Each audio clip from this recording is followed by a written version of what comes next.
Bonjour tout le monde. Bah écoutez, aujourd'hui on se retrouve sur un nouveau petit hors-sujet parce que ça fait un petit moment que j'avais envie d'essayer de faire ça. En fait, ce serait pour parler d'anecdotes de tournage sur mon dernier court-métrage Mémoire, que j'ai d'ailleurs parlé pas mal de fois sur cette chaîne par rapport à la préparation et même rapidos sur ma dernière rétrospective sur Alien 4. Et j'avais envie du coup de revenir parler un peu de ce film, de chaque plan, parler des certaines anecdotes, parler de la manière dont le film a été construit, parce que je trouvais ça intéressant de montrer aux gens comment est-ce qu'une petite production, comment on a résolu certains problèmes qu'on a rencontrés, comment est-ce que le film s'est fait, et si par la même occasion je peux en motiver certains, je trouve que ça peut être super cool de faire ça, tout simplement. Donc voilà, écoutez, c'est parti. Donc voilà, déjà, premier petit point, il a été sélectionné en festival, donc c'est un festival qui est à Lyon. Ça fait vraiment bizarre En fait, j'avais déjà participé à un seul festival avant, mais c'était un petit festival de court-métrage, c'était à Annecy, et c'était pour les 15, les 12-20 ans, un truc comme ça, la moyenne d'âge pour s'inscrire. C'est une expérience personnelle, mais je le compte pas comme quelque chose de super intéressant. Reste que ça a été une première expérience pour de voir un film personnel diffusé sur le grand écran, mais comparé à là, où c'est vraiment un film que je réalise, alors c'est pas aussi la première fois que maintenant, ou sur lequel j'ai participé, a été projeté sur grand écran, devant un public et devant un jury. Mais c'est juste que cette fois-là, c'était quelque chose entièrement produit par moi-même, et donc les enjeux et tout le reste derrière étaient vraiment différents. Donc lors de cette diffusion à Lyon, j'étais ultra stressé. J'ai jamais été autant stressé, je crois. Parce que vraiment la salle était remplie d'une centaine de personnes, il y avait du jury, il y avait Philippe Pitiou, bah, par exemple, je vais vous mettre quelques images du festival. Il y avait même le réalisateur de Vesper Chronicle, donc il y avait quand même du gros niveau en jury, donc c'était plutôt impressionnant pour un premier festival. Il a d'ailleurs été sélectionné à un autre festival, malheureusement il n'y a pas de logo, donc on peut pas le mettre... on peut pas rajouter ce logo sur l'affiche et dans le montage du court-métrage au début, ce qui était un peu dommage.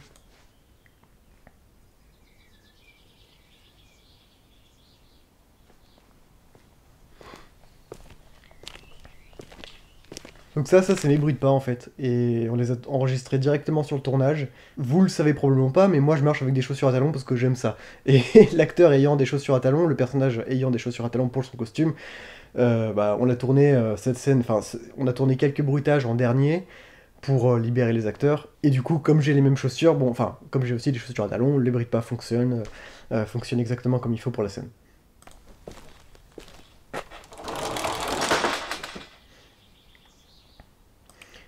Donc là, on a un premier cadre.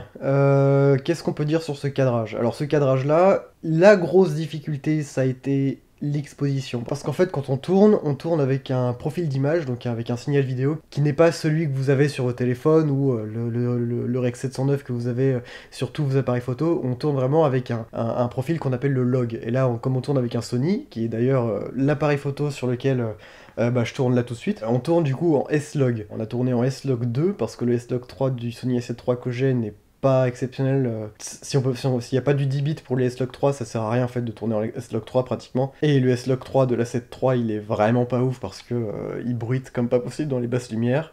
Et puis comme je dis, si c'est pas du 10 bits, c'est pas possible. Donc on a été contraint de faire ça en S-Log 2. Bon, de toute façon, je pense pas que beaucoup de gens vont comprendre cette partie-là que j'explique. Mais du coup, sur le tournage, l'image était bien évidemment bien plus éclairée. Et ce que je voulais faire ressortir, en fait, c'était le cadrage de la porte de garage qui est complètement carré. Et avec le noir, enfin, tout l'intérieur du garage qui est complètement noir, qu'on a réassombri au niveau des teintes en étalonnage, et l'extérieur j'ai voulu en fait l'extérieur que tout soit blanc et qu'on fasse juste ressortir sa silhouette, limite qu'on ne voit pas son visage, sauf que ça aurait fait un truc complètement cramé et dégueulasse. Donc mon grand frère qui a étalonné a proposé de faire un truc comme ça que je trouve au final très bien aussi, et j'aime beaucoup ce cadrage là et ce premier plan parce qu'il a pas mal de sens, puisque le personnage est surcadré à l'intérieur par la porte du garage, par le côté carré du garage, qui du coup est une forme qui va beaucoup revenir, puisque ça va revenir en tant que forme... Alors c'est pas du 4 tiers, mais c'est même plus serré que du 4 tiers, je sais plus ce que c'est. C'est pas du 1 non plus. Mais donc qui va du coup reprendre le format en point de vue du caméscope dans le court-métrage. Donc je trouve que c'est une entrée en matière, une entrée en image qui fonctionne assez bien pour la mise en scène, et qui du coup a un certain sens dans le visuel que le film qu'on veut montrer avec le film. Je dirais juste qu'il y a peut-être quand même la planche sur le côté là qu'on aurait dû enlever, qui fait une grosse réflexion et qui attire l'œil, c'est peut-être pas fou. Ouais.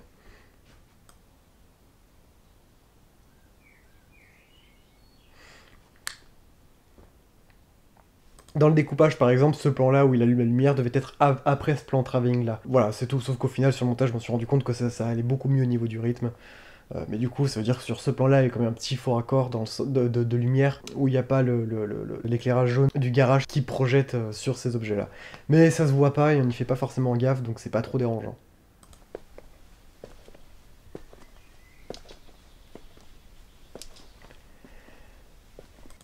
Ce plan-là, qui d'ailleurs est également, qui devait normalement être fait en fait au Ronin. En fait, à la base, en fait, je devais faire un effet travelling et je savais pas trop comment faire. On pouvait essayer de se démerder pour faire une planche, faire tenir sur les trucs, prendre un skate, voilà. Enfin, on l'a finalement fait.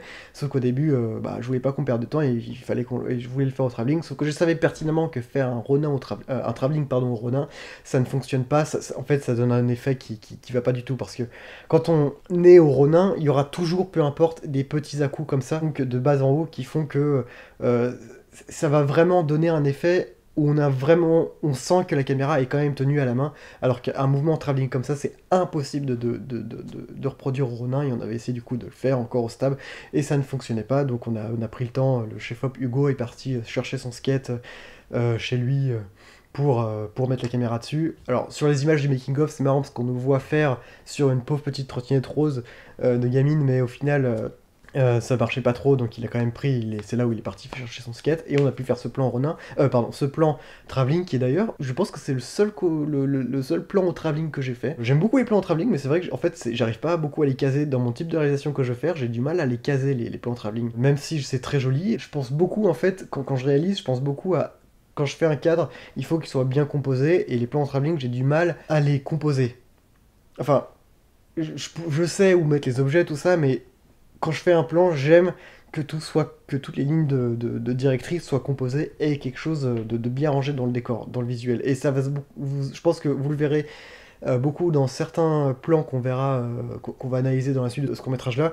Mais par exemple, dans mon prochain film Iris, dans mon prochain court-métrage Iris, il y a énormément de cadrage qu'on a fait, où il y a beaucoup de points de fuite qui se rejoignent et qui rendent extrêmement bien et qui dirigent vraiment bien l'œil vers le centre d'intérêt de l'image. C'est un truc qu'on a vraiment réussi avec le prochain court-métrage. Or là, c'était moins possible, même s'il y a pas mal de cadrage que je trouve assez intéressant et qu'on verra par la suite. Mais voilà, et du coup, pareil, ce plan-là, tous les objets du décor ont été posés par nous-mêmes, qu'on a récup par-ci par-là et qui rendent bien. Ça fait peut-être un peu cheap la manière dont c'est posé, mais ça rend quand même bien. Je trouve que pour les petits moyens qu'on avait, la petite équipe, je trouve que ça a quand même de la gueule. Et pareil, là on retrouve ce liseré bleu à quelques endroits, comme là sur le vieil appareil photo, qui vient d'un filtre à 75 balles que j'avais acheté. Parce que j'adore ces liserés bleus, en fait, ces filtres bleus, pardon, ces flares bleus. Le problème c'est que normalement ça se fait avec des objectifs anamorphiques, enfin des objectifs qui coûtent très très cher. Parce que je voulais utiliser ce filtre là parce que j'aimais bien ce côté. Ça rajoutait un petit côté surréaliste, comme si. Ça rajoutait un petit côté un petit peu magique. Et justement, comme le film est un court-métrage fantastique, ça allait bien avec l'image que je voulais montrer. Donc bien évidemment, c'est toujours mes bruits de pas. Pareil, ce plan-là, j'aime beaucoup aussi la composition. Je trouve on voit vraiment, il y a un liseré de lumière, par exemple, qui est projeté sur le meuble qui est d'ailleurs magnifique, qui fonctionne trop bien pour le décor, qui était déjà là et on l'a pas touché. On l'a juste peut-être, je crois. Je sais même pas si on l'a nettoyé, parce que la poussière rendait trop bien. Bon bah à ce moment-là, je crois qu'on était un peu en fin de journée. Je sais plus exactement, ou peut-être dans le début de journée, mais le soleil, la manière dont le soleil était tourné, et avec l'orientation de la maison, jamais le soleil ne peut rentrer comme ça. Donc on a mis un projecteur LED qui fait daylight et qui du coup projette cette lumière, ce rayon de soleil sur le meuble, et c'est ce qui donne l'impression qu'il y a du soleil qui rentre, alors qu'en vrai il y a très peu de soleil qui rentre. Donc tu vois, c'est vraiment un travail de la lumière que je trouve super intéressant à faire, et ça rend super crédible. Moi je trouve la lumière dans cette première scène, je trouve qu'elle est vraiment bien foutue et assez réussie. Donc 2023 on avait mis ça parce que, même si on avait tourné en 2022 parce que on savait que le court-métrage sortirait pour 2023.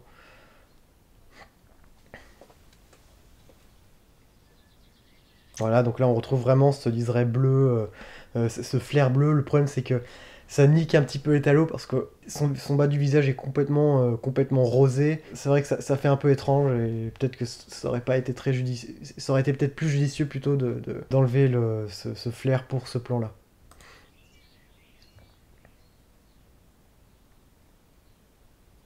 Après c'est personnel mais moi j'aime beaucoup les flairs.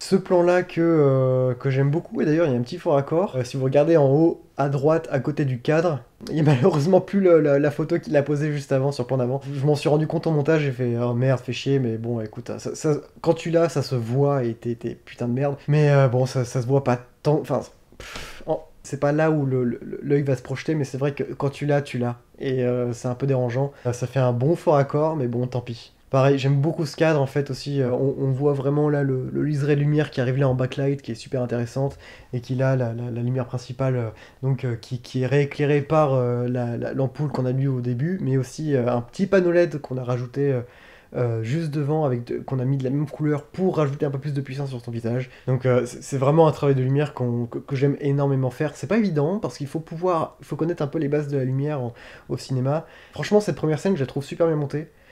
Je la trouve vraiment bien foutue, les images sont super belles. Et c'est un truc que j'ai remarqué, sans me jeter des fleurs, mais pour moi, je pense que les premières scènes de chaque court-métrage que je fais, c'est les meilleures, et c'est là où je suis le meilleur dans mes réalisations, sans me jeter des fleurs, bien évidemment, sans faire exploser mon ego, mais je trouve que c'est les meilleurs moments de chacun de mes courts-métrages. Je dis pas que la suite est mauvaise, mais que je trouve que la suite, on perd en qualité de montage et en qualité de rythme. Pareil, là aussi, un autre truc qui pourrait un peu déranger visuellement, c'est sur la droite de l'image, en fait, le manche du vélo qui prend un peu trop de place, peut-être. Voilà. Sur ce plan-là, j'ai pas grand-chose à dire. Non, ce que je voulais dire là, c'est surtout que, en fait, il y avait encore un autre plan qu'on avait tourné, par exemple, qui devait être un gros plan sur la caisse, enfin sur le carton avec écrit mémoire dessus. Sauf que ça rendait trop cheap. Comment tu sais, c'est comme filmer un mur blanc, enfin un mur plat. C'est moche, c'est infilmable en fait. C'est trop moche, c'est tout plat quoi. Donc au final, j'ai décidé de l'enlever. Mais même sur le tournage, quand je le voyais, je savais que j'allais pas utiliser. Mais bon.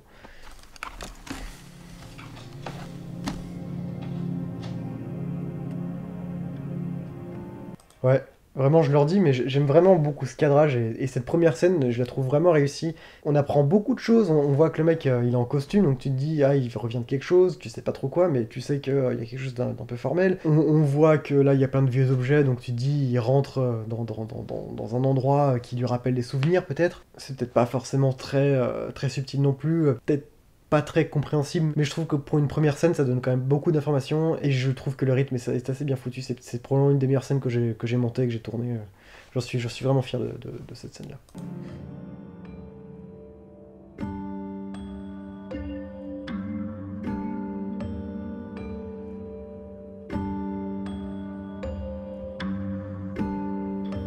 Alors, ce cadrage, j'aime vraiment beaucoup le bokeh.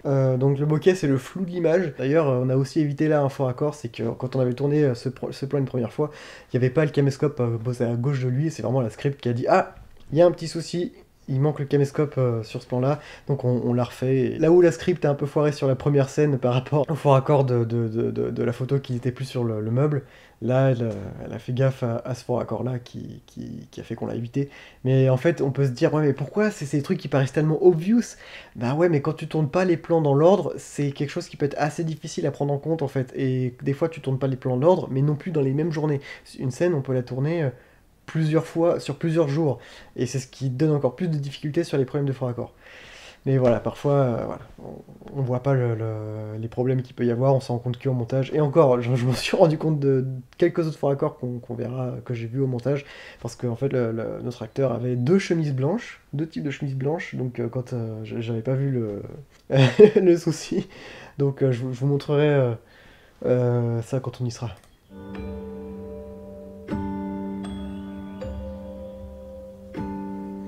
Pareil, j'aime beaucoup ce cadrage-là parce que on aurait pu un peu le foirer.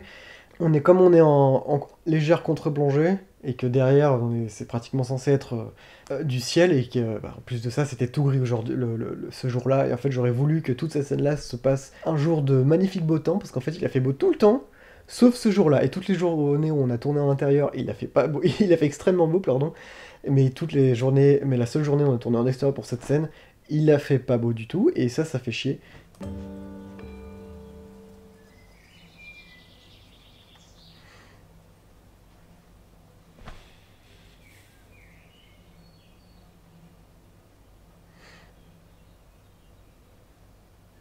Il y a peut-être un petit problème de raccord au niveau du montage là, j'aurais peut-être dû couper un peu plus tard l'autre plan.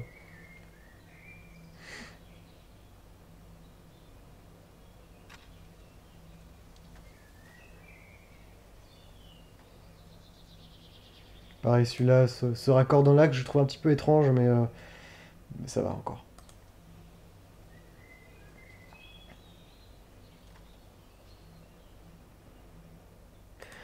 Alors voilà, par exemple, justement, là on revient donc à ce format carré, je sais pas si, encore une fois, je sais, c'est pas du 4 tiers, c'est encore plus serré que du 4 tiers, mais on retrouve ce format-là par rapport au tout premier plan du film, avec la porte du garage qui était aussi carrée, et on a les côtés ronds à l'intérieur. Bah, c'est exactement comme ça à l'intérieur du caméscope, et j'ai voulu rajouter aussi l'aberration chromatique sur les côtés de l'image, ça se voit pas sur beaucoup de plans, parce que bah il y a également comme ça un vieux caméscope, il y a aussi ça il y a aussi ça dans le viseur du caméscope comme aberration.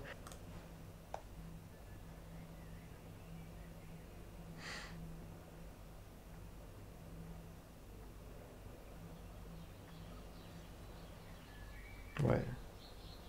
Toute cette scène, il devait y avoir, je crois, encore 2 ou 3 autres plans qu'on avait tournés, que j'avais mis dans le montage, mais que j'ai finalement enlevé parce qu'en fait, je sais pas ce qu'on a foutu.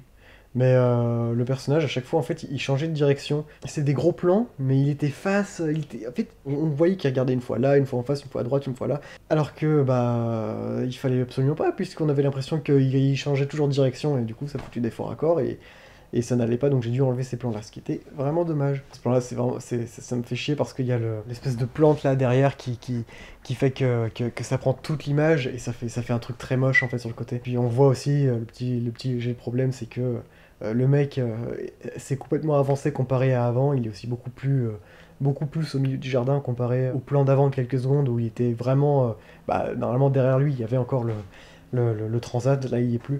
Il y a quelques petits soucis de placement comme ça. Mais après, quand on le regarde comme ça, je trouve quand on n'y fait pas attention, ça marche bien.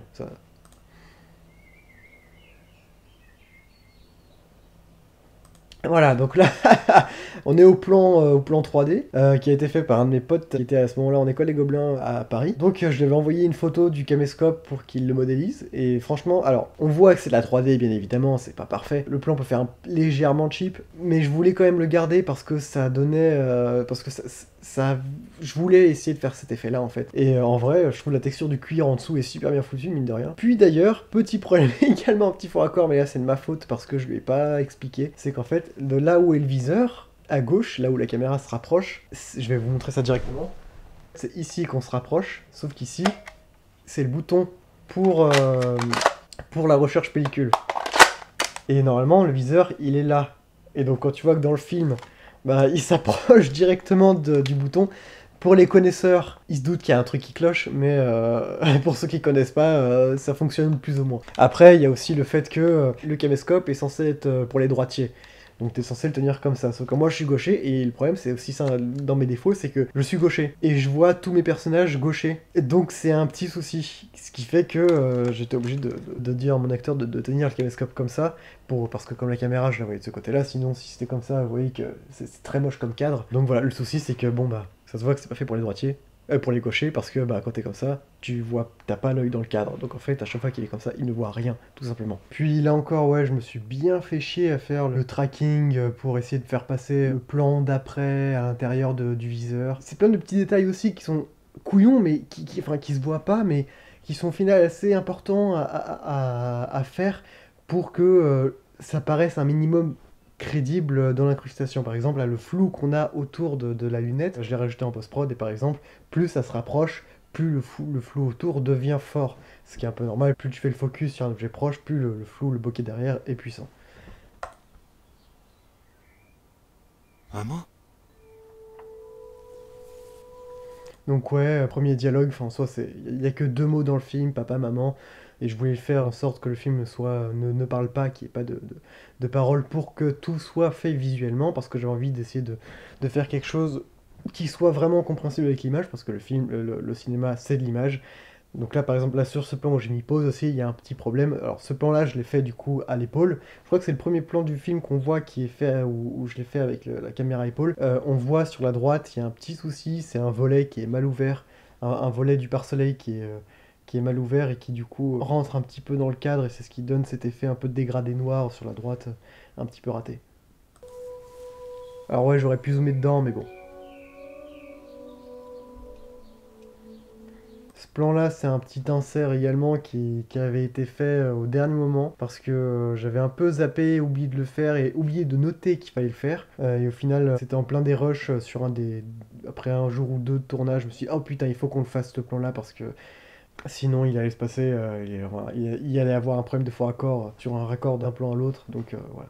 Ce plan-là, on va dire que c'est une rustine. On voit d'ailleurs vraiment là, il y a du gaffeur que j'ai foutu là, au-dessus et en dessous, enfin sur le côté du caméscope pour cacher la marque du caméscope, ou là où c'est écrit Canon. On n'est pas censé voir les marques, comme on n'est pas sponsor par eux, on n'a aucune affiliation avec eux, on n'a pas demandé d'autorisation. Si vous faites un court-métrage par exemple, et même si vous ne le présentez pas en festival ou toutes ces choses-là, essayez de vous habituer à ne montrer aucune marque de vêtements, d'objets, de tout ce que vous voulez, mais de tout ce qui peut apparaître dans le film, parce que même de boissons, par exemple, si jamais c'est présenté à un festival, ou voilà, il peut y avoir des soucis de droit d'auteur. Pareil sur ce plan-là, avec le point changement de caméra. Je sais pas ce qui s'était passé d'ailleurs à la première version de l'étalonnage sur ce plan-là. En fait, ça pixelisait complètement sur la caméra. Bon, bah écoute, mon frère qui a fait une deuxième version, ça a été réglé, heureusement. Je dirais que ce plan est un peu raté en termes d'acting et en termes d'effet émotion que je voulais faire. Étant donné que c'est très difficile et que c'est pas un acteur de devoir pleurer, enfin lâcher une larme sur un plateau de tournage, quand t'as pas l'expérience, on a mis une petite pipette d'eau dans son œil. La goutte se voit à peine, mais le gros reproche qu'on s'est pris par rapport à ça, c'est surtout par rapport à toute cette séquence. Et là où par exemple, pareil, là, le jury au festival nous avait dit que ça fonctionnait pas vraiment, et en soi je comprends, mais de l'autre, je trouvais que c'est assez difficile de filmer ça parce qu'en fait, c'est pas naturel d'avoir un œil ouvert là alors que l'autre regarde dans la caméra, dans l'œil de la caméra. C'est pas. Normalement, quand tu regardes comme ça, t'as toujours un œil fermé en fait. Et là-dessus, bah, ça aurait fait moche et on n'aurait pas vu d'émotion. Donc il fallait que je mette un œil ouvert ou quelque chose comme ça pour que on ait de l'émotion. Sauf que ça fonctionnait pas vraiment, et en plus on a l'impression un peu qu'il nous regarde, mais ça c'est pas son problème, c'est pas le problème du jeu d'acteur, c'est moi, ma direction d'acteur et ma vision qui apparemment, enfin qui fonctionne pas comme il fallait, comme ce que j'imaginais, mais voilà, on a essayé de faire un truc, je trouve que c'est pas non plus pire que ça, c'est pas non plus, c'est pas catastrophique quoi. Ah putain, puis cette musique, on a tellement chié pour demander à mon ingé son, enfin pas mon ingé son, à mon compositeur pour faire les musiques. On a fait tellement de versions, puis on a dû les caler tellement en millimètres près pour que ça fonctionne. C'était compliqué à faire la musique, parce que tout est fait made in us, on va dire. Pareil, ce plan-là, je le trouve très joli ce plan-là, la fin de ce plan, mais la mise au point est un peu molle. Et on va avancer. Là, c'est un peu mou, mais en fait, parce que la mise au point, on l'a fait en manuel, donc c'est-à-dire qu'on tourne directement sur l'objectif. Mais le souci, c'est que ce plan, on le tournait en 50 mm, et faire une mise au point sur une 50 mm, avec la 50 mm que j'ai, faire un suivi de point, c'est assez compliqué à faire. Je l'ai mis directement au point final, pour que le plan final de ce cadre soit net, sauf que c'est toujours un peu compliqué, parce que d'un plan à un autre, tu vas avancer de quelques centimètres, et du coup, le point ne sera plus exactement pareil.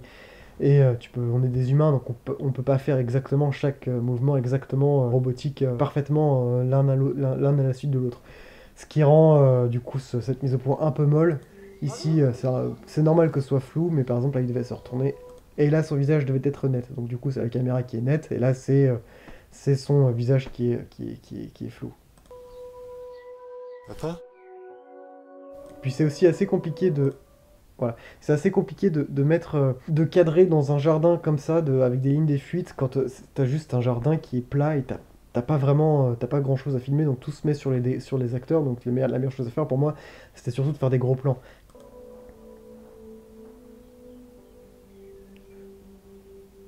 Donc pareil, là, tous les bruitages ont été faits en post-prod avec les bruits de pas. Pour le coup, j'aime vraiment beaucoup ce plan, c'est un de mes plans préférés du film, et qui d'ailleurs, je trouve super bien cadré, sans me jeter des fleurs encore une fois. On voit les volets bleus derrière, et t'as le rectangle, la caméra qui entre les deux volets, et qui fait une cohérence visuelle avec un rectangle là, deuxième rectangle, rectangle au milieu avec les caméras qui complètent les deux rectangles qu'il y a sur le bleu, les deux volets bleus qu'il y a sur la droite et la gauche, avec la caméra au milieu qui complète ce rectangle. Je trouve que non, j'aime beaucoup ce plan-là.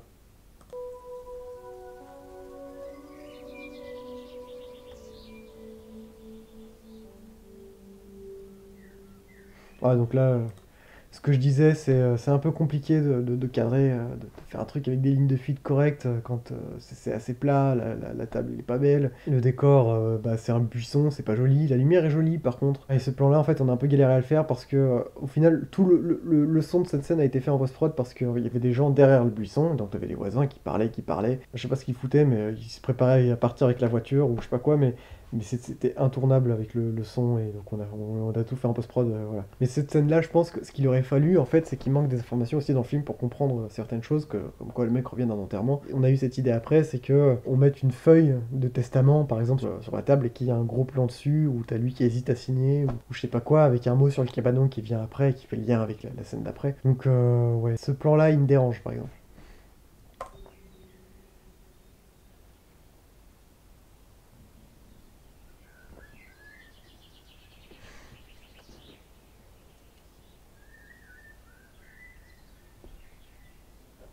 Et bien évidemment, c'est de l'eau hein, qu'il y a dans la bière. Il a fallu là encore qu'on enlève l'étiquette de la bière pour éviter la marque. Comme l'étiquette, c'est trop chiant quand on enlève parce que t'as encore ça colle en dessous. Il faut poncer comme pas possible. Donc c'était assez chiant. Mais voilà, on a une bouteille de bière sans marque, sans rien, toute vide, mais avec de l'eau dedans. C'est pas très crédible. On m'a même pas fait la remarque pourtant. Donc apparemment, c'est que ça a l'air d'aller. Mais bon, voilà. Bah, ce plan-là, je le trouve assez joli. Tu vois, par exemple, le cabanon est super. L'arbre devant avec la feuille qui arrive, je trouve ça vraiment très joli. Enfin, avec l'arbre, la branche de l'arbre qui passe par-dessus, je trouve ça vraiment super joli. Ça donne un peu de mystère à la cabane. Tu dis, elle est sombre, elle est là-bas un peu cachée au fond. Ça rend vraiment super bien.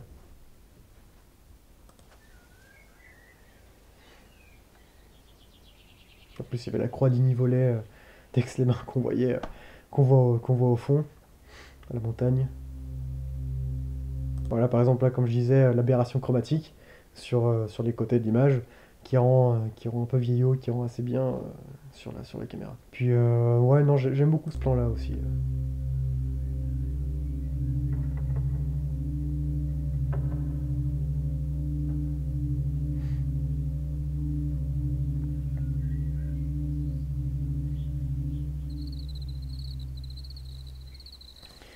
Alors ça, c'est pour moi, je dirais, mon plan préféré que j'ai aimé faire de tout le film parce que je l'ai complètement fait tout seul. Enfin, ce que je veux dire, non, il y avait toute l'équipe, bien évidemment. C'était un des jours où il n'y avait pas le chef opérateur, donc la lumière, je l'ai fait entièrement tout seul, avec cette lumière bleutée, mais qui fait ultra bleuté, voire trop bleuté, qui fait trop film d'étudiant, mais bon, avec les moyens qu'on avait, c'est compliqué de faire mieux, encore une fois. Puis là, on a la petite LED qu'on avait scotché au-dessus dans le cabanon, là.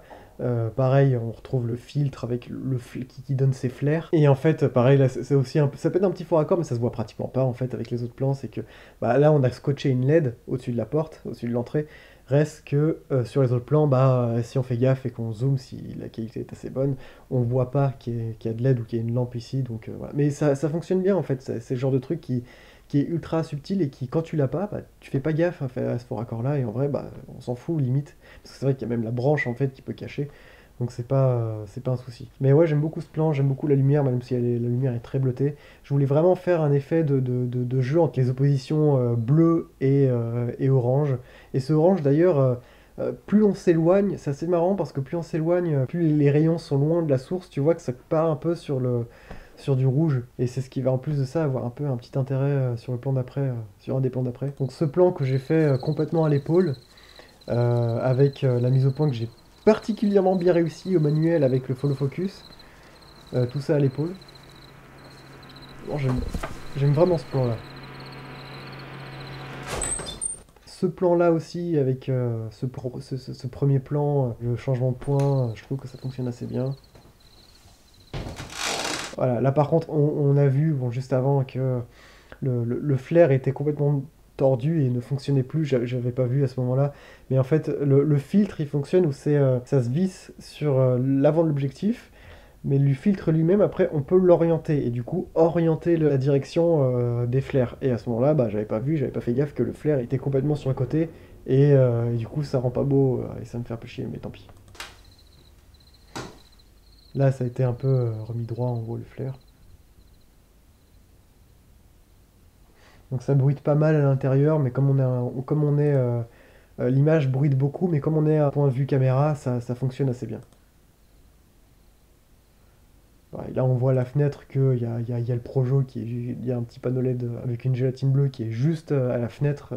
Mais au final, j'ai pas eu beaucoup de commentaires en fait sur ces trucs-là, donc j'ai l'impression que ça me dérange juste moi. Mais c'est toujours comme ça, de toute façon, on n'est jamais satisfait de ce qu'on fait, de nos créations.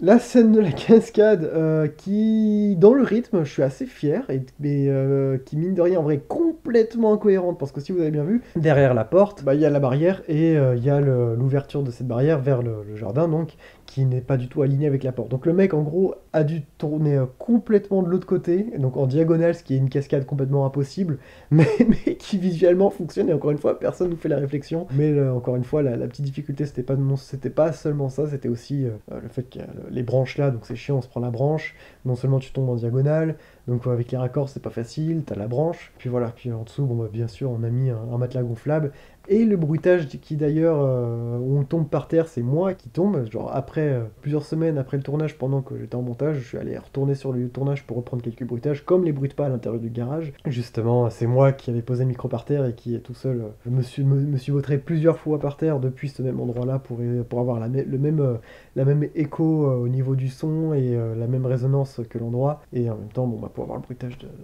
d'un poids qui tombe par terre. Donc ouais, c'est bien moi qui me jette par terre de ce qu'on entend.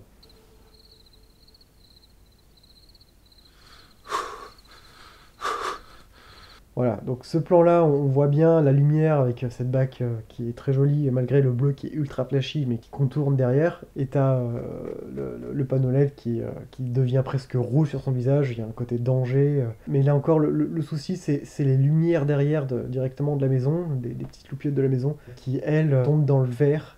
Mais ça, en fait, c'est des soucis de capteur. Enfin, c'est pas des soucis de capteur, c'est des soucis, on appelle ça de l'IRC. C'est l'indice d'IRC, l'indice de. Je sais plus comment ça s'appelle, mais c'est un IRC qu'on a qui est noté sur toutes les lampes que vous avez à la maison. Je crois que quand il est en dessous de 75, je sais plus exactement, mais quand il est en dessous de 75, il peut y avoir une tonalité, une teinte plutôt verdâtre, assez moche parfois, et c'est pour ça qu'à chaque fois qu'on tombe dans un décor, on essaie toujours d'éviter de tourner avec les lumières directement familières, on appelle ça, pour éviter que ça tombe dans le vert. Après, il y a plein de langages techniques que je vais pas rentrer dedans, mais c'est des choses qu'on évite, mais c'est surtout que c'est pour ça que les repérages techniques, ça existe. À chaque fois qu'on fait un repérage dans un décor, on vérifie justement les IRC de chaque ampoule, et si on a le budget, enfin, en général, on a le budget, on change les ampoules pour les mettre avec une IRC qui soit correcte, pour pas que ça donne cette teinte verdâtre dégueulasse. Et là, on l'a pas fait, non seulement parce que j'avais pas vu à ce moment-là, j'ai fait des repérages que de jour, donc j'avais pas vu qu'il y avait ces loupiottes là, et en intérieur, on a tourné directement avec nos projecteurs, donc on n'a pas eu ce souci-là.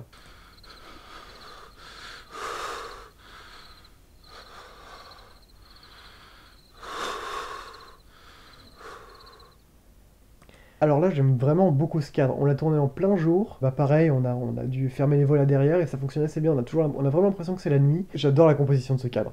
T'as l'escalier qui non seulement pointe, descend vers le personnage, t'as la forme du canapé qui pointe également sur le personnage aussi. T'as le caméscope, là il est tourné avec le manche qui va vers lui.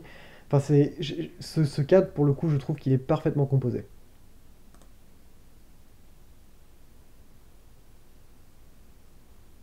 Ouais, il a fait peut-être un petit peu des caisses dans la manière dont il tremble, mais bon, tant pis, encore une fois. Voilà, donc là on a le changement de point, le plus beau plan, un des plus beaux plans du film que je trouve.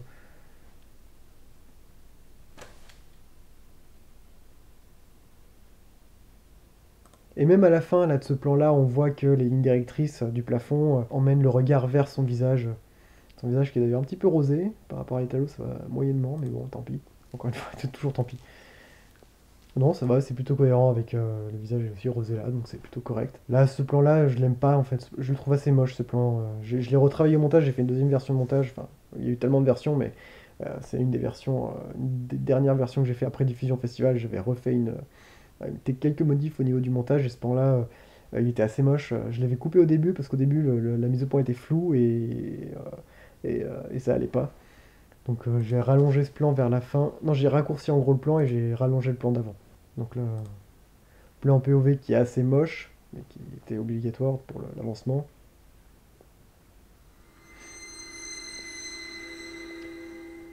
Je trouve les gouttelettes de sang plutôt crédibles, vraiment crédibles pour le coup, elles sont assez bien foutues. Donc cette scène qu'on a tournée en première, hein. Voilà. Donc cette scène qu'on a tournée en première, enfin avec deux trois plans dedans qu'on a fait à la fin, à la toute fin du tournage, je crois même au troisième jour de tournage, on a tourné sur 4 jours. Et donc du coup, il fallait que cette robe-là, il fallait qu'on la voie, parce que pour qu'on la reconnaisse un minimum, mais il fallait aussi surtout pas la tacher la robe, parce qu'il n'y avait pas le temps pour la nettoyer, pour la faire sécher pour le lendemain de tournage. Donc on a taché que sa jambe de faux sang, et ce plan je le trouve assez classe, il rend assez bien. La lumière, j'aurais aimé qu'elle soit un peu plus bleutée. Elle était même plus bleutée et plus sombre sur le tournage. Je sais pas trop ce qui s'est passé à la prise de vue, mais ça rendait pas aussi bien que ce que je voulais, mais ça fonctionne quand même. Donc tu vois que c'est quand même surcadré avec les deux côtés du mur.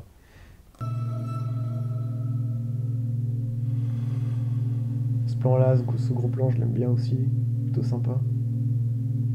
Avec les deux lumières sur le côté. Celui-là, il aurait pu être mieux. Je l'ai un peu raté, je trouve, ce plan. Je le trouve pas très joli. Mais la lumière est sympa dans ce plan-là.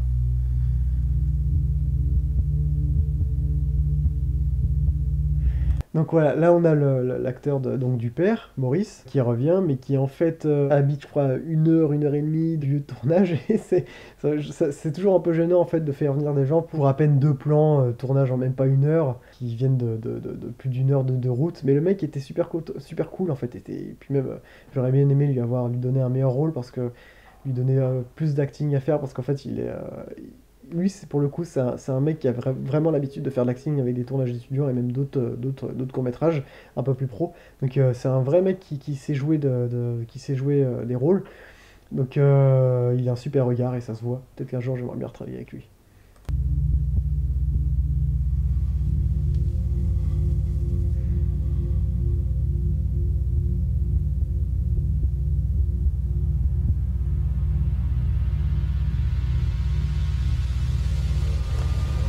Et voilà pour ce qui est de ce court-métrage-là. Donc pas mal d'anecdotes, mine de rien. J'ai l'impression que j'en ai encore plein que j'ai pas dit, mais je pense que j'ai dit quand même l'essentiel de tout ce que je voulais à peu près raconter. Comment est-ce qu'on a fait le film?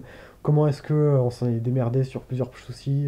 Ah oui, d'ailleurs, j'ai pas dit l'anecdote de la chemise, mais bon, vous le reverrez vous-même. Mais quelques faux raccords que j'ai oublié de remontrer, comme je ferai des screens là et je montrerai en même temps, comme quand il enlève en fait le capuchon du caméscope, à ce moment-là, il l'a dans sa main, mais sur le plan d'après, sur raccordant l'axe où il est plus proche, il n'a plus justement le capuchon dans sa main. Donc rien que là, il y a un faux raccord, mais aussi l'autre faux raccord que j'ai remarqué sur le tournage, c'est qu'il avait un petit souci de chemise, c'est qu'en fait, il avait deux versions de chemise, et j'avais pas vu que sur le tournage qu'il avait ça, donc c'est-à-dire qu'il y en a une avec une petite poche ici, et une sans la poche. Ce qui fait que ça se voit pas. Quand on regarde le film, ça se voit pas, mais une fois que tu l'as, encore une fois, tu vois que sur certains plans, il a la chemise avec la poche, et une fois et l'autre, il l'a pas.